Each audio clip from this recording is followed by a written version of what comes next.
दोस्तों डुमरी विधानसभा क्षेत्र के अंतर्गत इसरी बाजार वहां पर जो एक ट्रक चालक ने लगभग 3 से ज्यादा यूं समझ लें तो 4-5 गाड़ी को रोंद करके और लगभग दर्जनों लोगों की जो जाने लिए हैं वो आप लोगों को पता है कि किस तरीके से वहां पर एक जो है वो रोंगटे खड़े करने वाली तस्वीर वहां से सामने आ रही थी। अब ये वाला खबर तो पूरे ऐसे इलाके में गर्दिश कर रही थी, सोशल मीडिया पर चल रही थी और लगातार लोग देख रहे थे और अपने अपने तरीके से प्रतिक्रियाएं दे रहे थे। मेरे पास भी जब मैं वीडियो डाला तो मेरे पास भी कई ऐसे भाई हैं जो कमेंट किए और ये बात बोले हैं कि आखिर में इसमें गलती जो है वो सरकार की है। सरकार की गलती क्या है कि जिसके बिना पर अगर ये गलती वो ना करते तो ये नतीजा देखने को ना मिलता और इतने सारे लोगों की जान ना जाती। तो इसके बारे में मैं बात करने वाला हूँ, बताने वाला हूँ और आप लोगों के साइड में वो तमाम फुटेजेस चल रहे होंगे, वीडियोस जो है वो आप देख पा रहे होंगे कि किस तरीके से वहां पर ये हादसात हुई थी। और एक तरीके से कहा जाए तो 2 दिन के बाद ही में जिस घर में एक अच्छा एक खुशी वाला एक माहौल बनना था वहां पर एक मातम वाला माहौल बन जाता है, चूंकि वहां पर 3 लाख से ज्यादा जो है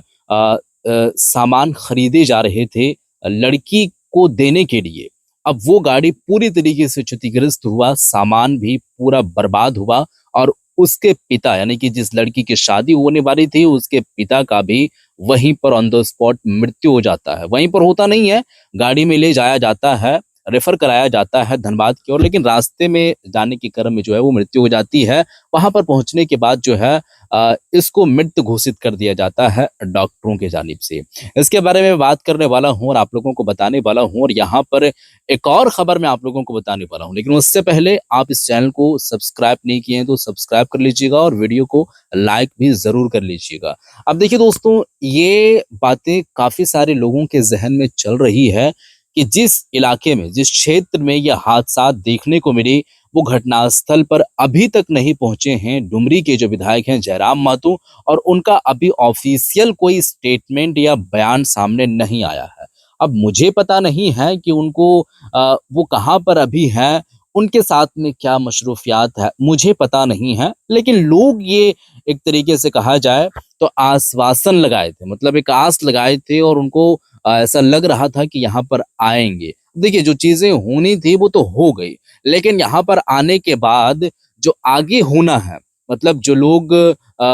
जिन लोगों की ऑन द स्पॉट मृत्यु हुई है, लगभग दर्जनों लोगों की वहां पर जाने गई है, बाकी दर्जनों लोग ऐसे घायल हैं। तो उन लोगों को आखिर में क्या करना है? जो इतना नुकसान हुआ है वो भरपाई का कुछ तो ऐसा जरिया या कुछ तो ऐसा रास्ता निकालना पड़ेगा। तो लोग ये आस लगाए हैं। अब देखिए लोग जो ऐसे गलती ठहरा रहे हैं सरकार को, वो आप लोगों को पता है कि वो शख्स जो ये काम किया है और जो ट्रक चालक है, जो ट्रक चला करके और लोगों को कुचलने का काम किया है, वो शख्स खुद बच चुका है और उनको लोगों ने बचाए हैं ये कहते हुए कि यहाँ पर इंसानियत है तभी जाकर के आप बचे हैं, वरना आपकी भी यहाँ पर डेथ हो सकती थी। तो यहाँ पर आप बच गए हैं। तो वो ड्रिंक किया हुआ था, मतलब ड्रिंक किया हुआ था और वो गाड़ी चला रहा था। नशे के धुन में ये काम देखने को मिला है और ये काम को जो है वो अंजाम दिए हैं। लोगों का ये कहना है कि देखिए सरकार की इसकी सरकार की जो है वो इसमें गलती किस एतबार से है कि सरकार अलग-अलग जगह पर, अलग-अलग स्थान पर जो है वो शराब की दुकान चलाने की और संचालन करने की लोगों को मोटिवेट कर रहे हैं, लोगों को बता रहे हैं, दर्श दे रहे हैं कि आप लोग जो है वो ये भी काम कर सकते हैं और आप शराब की दुकान भी खोल करके और आप अपनी ज़िंदगी को जो है वो गुज़ार सकते हैं। तो ये चीज़ प्रमोट करना एज़ ए आप गवर्नमेंट में हैं, किसी पद पर हैं और वो एक नशे की चीज़, चाहे वो कुछ भी हो, चाहे वो ड्रिंक हो या और भी कई ऐसी चीज़ें होती हैं, उसको प्रमोट करना ये कहीं से भी सही नहीं है। इसलिए सही नहीं है कि इसको लोग लेने के क्रम में और लेने के बाद जो है देखा ये जाता है कि वो शख्स जो है अपना एक तरीके से कहा जाए तो वो संतुलन खो बैठता है। उन्हें समझ नहीं आता है कि मैं क्या कर रहा हूँ, क्या नहीं कर रहा हूँ। तो वो सबसे पहले शराब की दुकान बंद होनी चाहिए। अगर ये कहावत आप लोग सुने हैं कि ना रहेगी बाँस और ना बजेगी बाँसुरी, मतलब अगर कोई शराब की दुकान रहेगी नहीं तो लोग शराब पिएंगे नहीं, ड्रिंक करेंगे नहीं और लोग गाड़ी चलाएंगे। लेकिन लेकिन ऐसा पॉसिबिलिटी नहीं है, ऐसा लोग करेंगे नहीं। ऐसा अगर करना रहता तो केंद्र सरकार अपने अपना एक कदम उठाता, बस एक कदम और दो शब्द बयान जो है वो देते किसी मंच पर, सोशल मीडिया पर आकर के, और ये बात पूरे इलाके में फैल जाती। जहां पर कोई भी तंबाकू वगैरह हो, कोई शराब की दुकान हो, कोई नशे की चीज हो, गुटखा वगैरह, वो सारा चीज जो है वो बैन हो जाता। लेकिन ऐसा लोग करते नहीं हैं, क्योंकि फिर वो तो आप लोगों को पता है कि डायरेक्टली नहीं लेकिन इनडायरेक्टली